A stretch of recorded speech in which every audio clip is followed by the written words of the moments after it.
Okay, it's time to talk about monetary policy. Here's how the Fed itself defines monetary policy.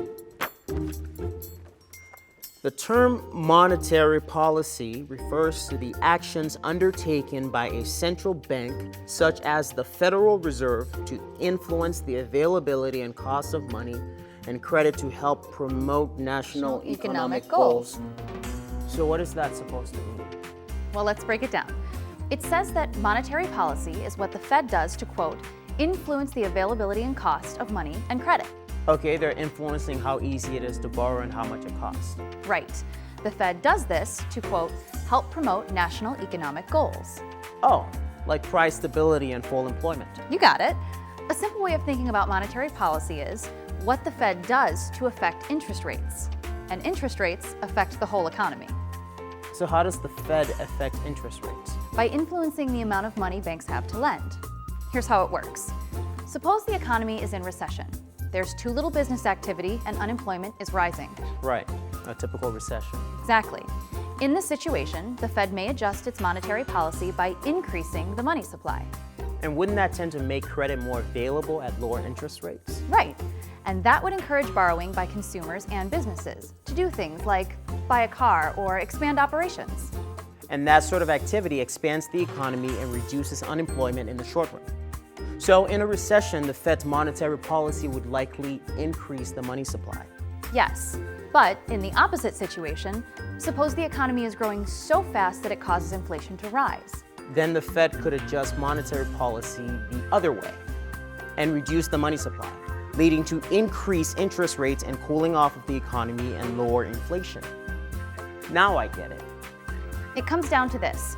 Monetary policy refers to the actions the Federal Reserve takes to help encourage a healthy economy. These actions influence the availability and cost of money and credit, which affect things like the prices of goods and services and employment. The FOMC meets in Washington at least 8 times a year to review economic and financial conditions. Then it sets monetary policy. And how does it do that? By deciding whether or not to change its target for an important interest rate called the federal funds rate. And if so, by how much? But why is the federal funds rate so important to monetary policy? Because it affects interest rates banks charge each other and their customers. And that affects the economy as a whole. Even a quarter of a point rise or fall in the federal funds rate is a big deal. The goal of all the effort that goes into monetary policy is to help keep prices stable and to foster maximum employment. I have one more question for you. What's that? You said that the Fed implements its monetary policy by influencing the amount of money banks have to lend. How does it do that? Here's the basic way it works. Of course, in real life, it's a little more complex. But let's just say that you're the Federal Reserve. Okay, I'm the Fed. And you have all this money, billions of dollars. I like that. Now, you're going to use some of your billions to buy these government securities. Which are things like bonds, government debt that people and institutions have as investments. So I'm buying billions of dollars of these government securities. And you, the Fed, are paying for them. With my money. Then what happens? The sellers you bought them from put that money in their banks. I got it. Now the banks have billions more to lend, and that will push the interest rate lower. And if the Fed wants to raise interest rates? It sells some of its government securities. The buyers of those securities withdraw money from their bank accounts to pay for them, leaving the banks with less money to lend. So that's how monetary policy works. Not the only way, but it's one of the main ways the Fed conducts monetary policy. Is this the thing they call open market something? Open market operations. Got it.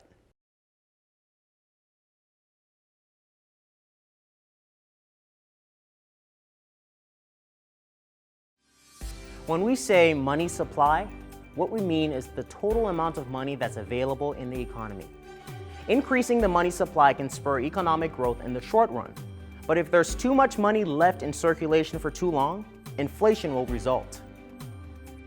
Here's how it works. When money is added to the economy, interest rates may go down because banks have more money to lend.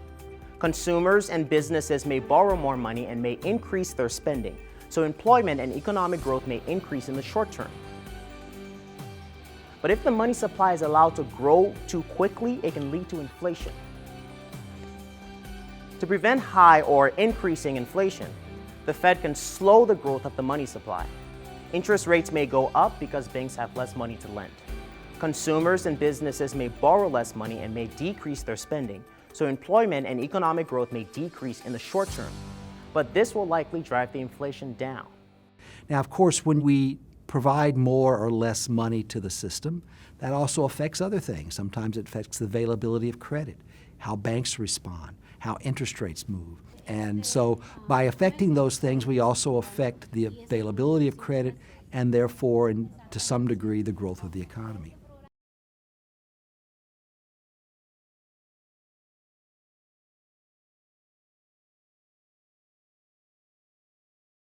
One thing the Fed tries to do is to make sure that prices are stable. Let's see why. One cause of inflation is too much spending chasing too few goods. In other words, if total demand for goods and services in the economy exceeds the economy's capacity to produce them, prices will increase.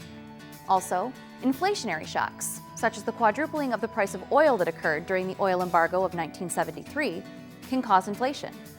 But in the long run, sustained inflation can only be caused when monetary policymakers allow the money supply to increase too rapidly, and the Federal Reserve is committed to making sure that doesn't happen. Inflation affects people differently. If you've taken out a loan, say to buy a home, at a fixed interest rate, inflation is good for you because the dollars you pay back on that loan are worth less than when you borrowed them. But high inflation has mostly negative effects. It can lead to a decrease in what people can buy with their savings. People on fixed incomes can suffer because their incomes don't buy as much as they could before. Individuals and businesses will increase the time and money they expend trying to avoid the effects of the increase in prices. Workers may have problems paying their bills if their wages don't rise as fast as prices. And individuals and businesses may face challenges, agreeing on prices or wages when they draw up contracts. If the Fed would allow the money supply to grow too fast, as it did in the 1960s and 1970s, it would cause inflation. And unless it's reversed, inflation would probably last a long time. And if people came to expect high levels of inflation, they would build those expectations into their decision-making. That's why the Federal Reserve works through appropriate monetary policy to maintain low and stable inflation and to discourage the expectation that inflation will rise. Individual prices go up and down, and that plays an important allocative role in our society.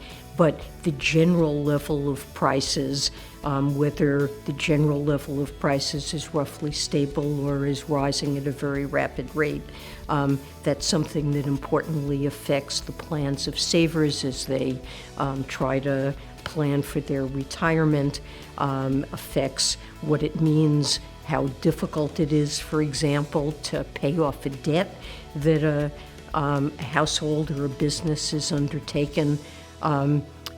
Having a predictable and low rate of inflation is important to making those financial decisions. So, you go into the store, you want to know that, milk is going to be so many dollars, and then you go back a year from now and it's not going to be too much different. Now, the problems arise historically when central banks misbehave somewhat and they don't deliver a nice, low, stable, and predictable rate of inflation.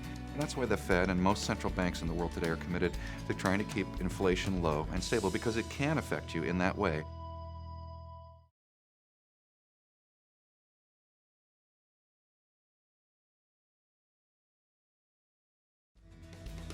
The Federal Reserve has dual goals that guide its monetary policy: stable prices and maximum employment. Let's take a look at these goals. Stable prices are important because when inflation is high, the economy suffers. Low and stable inflation has several benefits, including encouraging people to save more and businesses to invest more. Maximum employment is obvious. If there's high unemployment, it's not good for people or the economy. Congress has established some important goals for us for monetary policy. And in particular, the main goals we've been charged with is maximum employment and price stability. So we're trying to establish conditions in credit markets that will foster a strong economy, one that's able to provide jobs for people who are looking for work. and stable prices that will aid people in their financial planning. And we adjust the level of short-term interest rates in response to economic developments and our forecast of where the economy is going, to try to create financial conditions that are conducive to these goals. Even though it's part of the government, the Fed operates independently of Congress and the White House, so it can pursue its long-run goals while being insulated from short-run political pressures.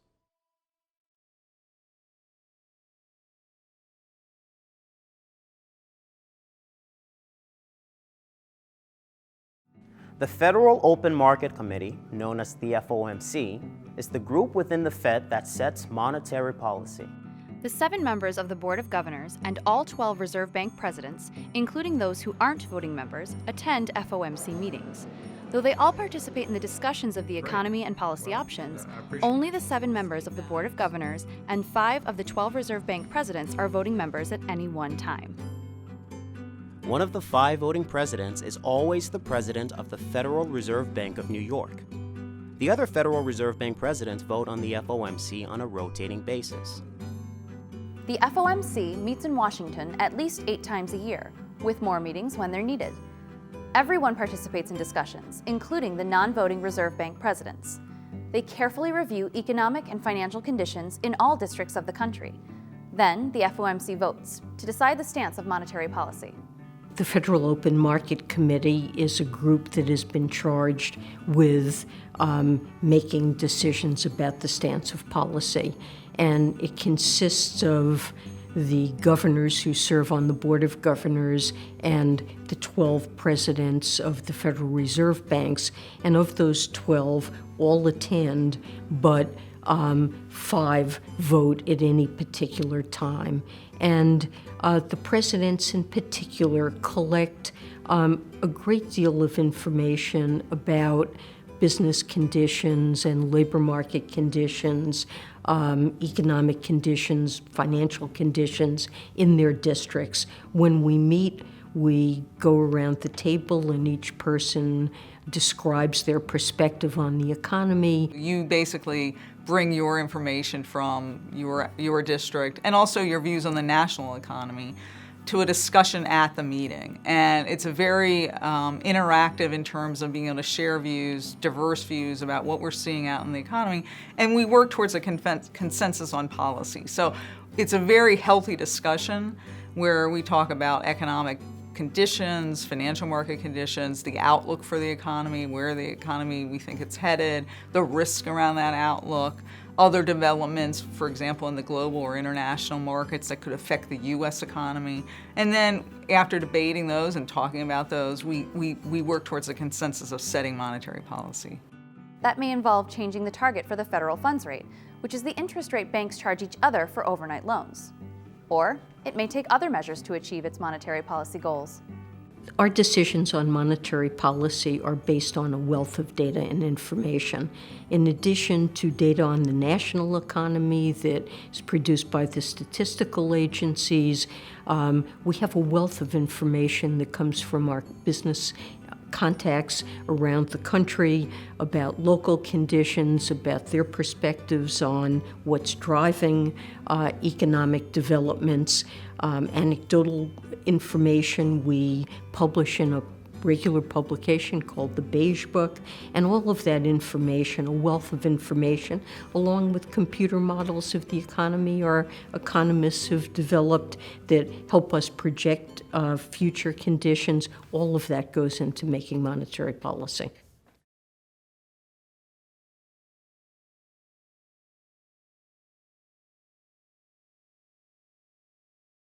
To turn its monetary policy decisions into action, the Federal Reserve has a number of monetary policy tools.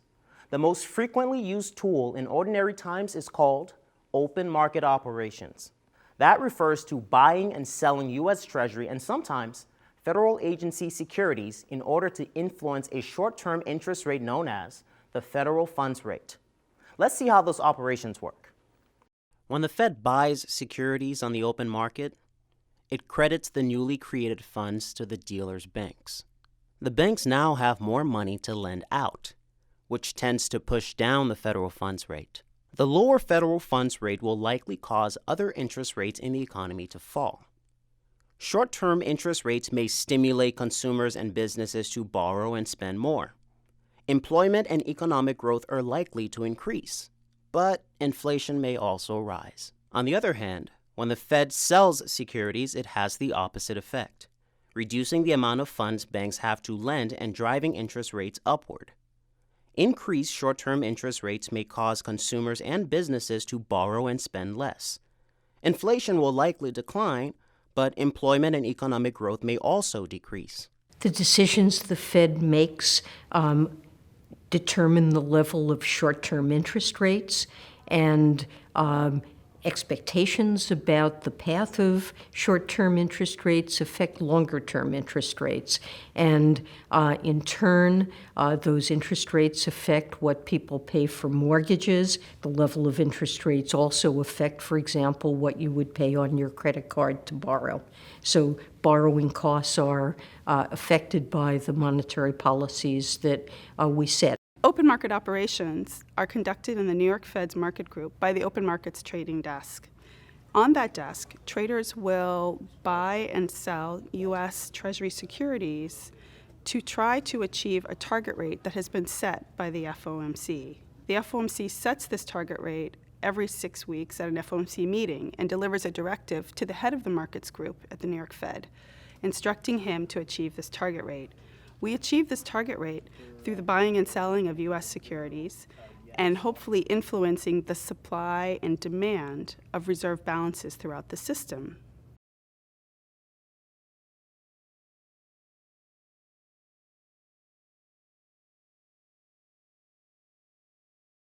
Another tool the Federal Reserve can use to implement monetary policy, or add or take away liquidity, is the discount rate. This is the interest rate charged to commercial banks and other financial institutions on overnight loans they receive from their regional Federal Reserve Bank. This is the Federal Reserve Bank. Borrowers can use something called the discount window to get loans at the discount rate. It's no longer a window like tellers have at your local bank.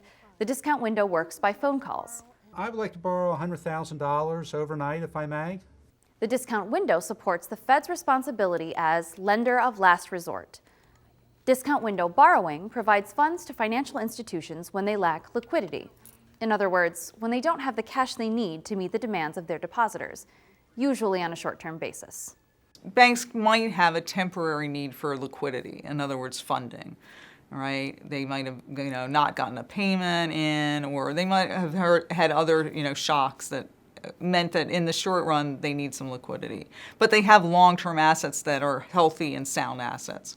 They can pledge those assets as collateral and get a loan from the Fed, right? And so by getting that loan from the Fed at the discount window, very short-term loan, they're able to work through that liquidity, short-term liquidity. That's important because if the bank had to go out and sell their long-term assets, right, that would destroy value, right? The assets wouldn't be worth as much because they would be selling them early.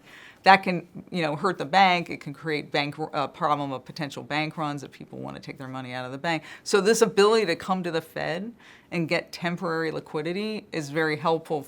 And we do this for sound banks only, right? You can't come and borrow from us unless you have sound collateral.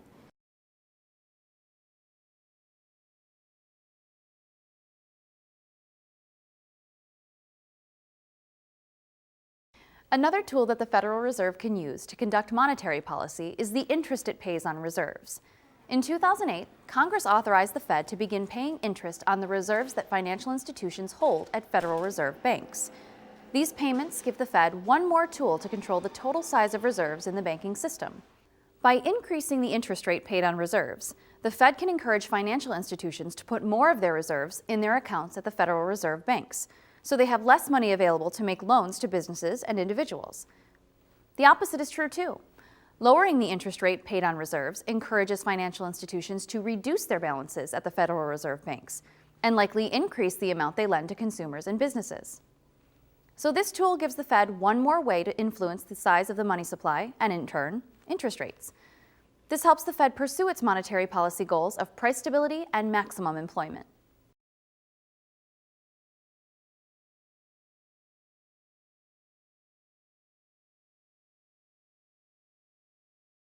Another tool that the Federal Reserve could use to implement its monetary policy is reserve requirements.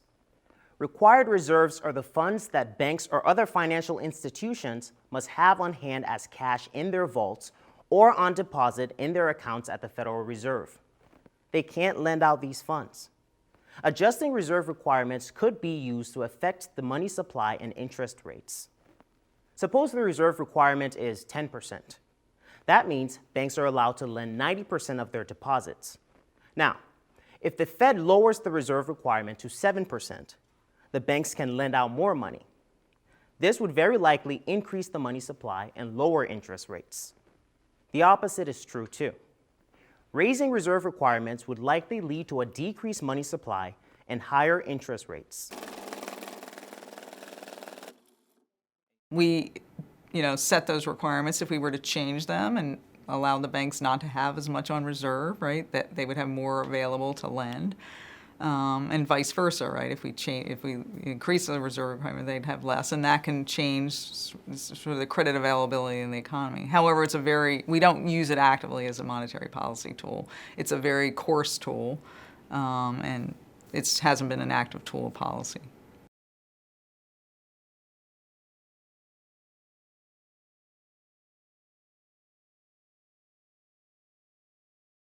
Monetary policy really does influence the economy. During the financial crisis that began in 2007, the Federal Reserve was able to help the economy by the way it implemented its monetary policy. During the crisis, the Fed intervened with strong measures. It dropped its target for the federal funds rate, which is a really important interest rate that influences other interest rates, all the way down to nearly 0%. It also created special forms of loans to banks and other financial institutions. And sometimes, it made loans directly to corporations and investors against good collateral. These are just a few of the actions the Fed took as it tried to keep the financial crisis from turning into a financial disaster. The financial crisis of 2008 and early 2009 was certainly the worst financial crisis since the Great Depression, and by some measures, probably even worse than the Great Depression. Liquidity dried up. Nobody wanted to lend money to banks. Banks had no were short on cash, and they couldn't get it. The role of the Fed and all the central banks around the world at the time was to lend money to the banks so that the liquidity was there that they could continue to function. And we had pushed the federal funds rate down to 0 and didn't have any further to push it. Faced with an increasingly severe recession, with the normal policy tool at its limit down at 0, what do? So what the Fed did in essence was act more directly in longer-term lending markets to lower those interest rates by purchasing those securities, raising the prices and lowering the yields on those securities, and then doing that part of the monetary transmission mechanism, which we couldn't do in the normal way. In this regard, what it was trying to do was take assets that banks had on their books that were not very liquid and provide them with an alternative source of liquidity. And this allowed banks to function more efficiently, and it provided for more transactions and more flow throughout the markets. The second thing that the Fed attempted to do during the crisis was to help support key markets that would influence consumers, households, and investors. Markets that, say, would provide loans for automobiles or loans for credit cards, loans for student loans so that people could continue to go to school. The third thing that the Fed did during the crisis was it expanded its role in the sense of open market operations by engaging in some long-term, large-scale asset purchases. The typical way of setting monetary policy is to control the short-term interest rate, which our policy rate is the Fed funds rate. During the financial crisis, we had to cut interest rates sharply, and we got the Fed funds rate down to essentially 0. And then the question is, if you wanted to add more accommodation, allow for even easier credit terms, what could the Fed do? And so we engaged in the large-scale asset purchase program, or what's more colloquially called quantitative easing. And what that does is we go out and buy longer-term assets. And by taking out some of those longer-term assets, we're basically putting downward pressure on long-term interest rates. And by doing that, right? Again, this is another way of add accommodation, ease credit conditions so that we can support the economy and support, growth going forward. I think actually we were pretty successful in stemming the liquidity crunch, stopping it from being a problem. And you can see that in all of the standard market indicators that would suggest stress in those markets. They went back to more normal levels. And in fact, much of the short-term lending that was impaired returned to normal kinds of activity.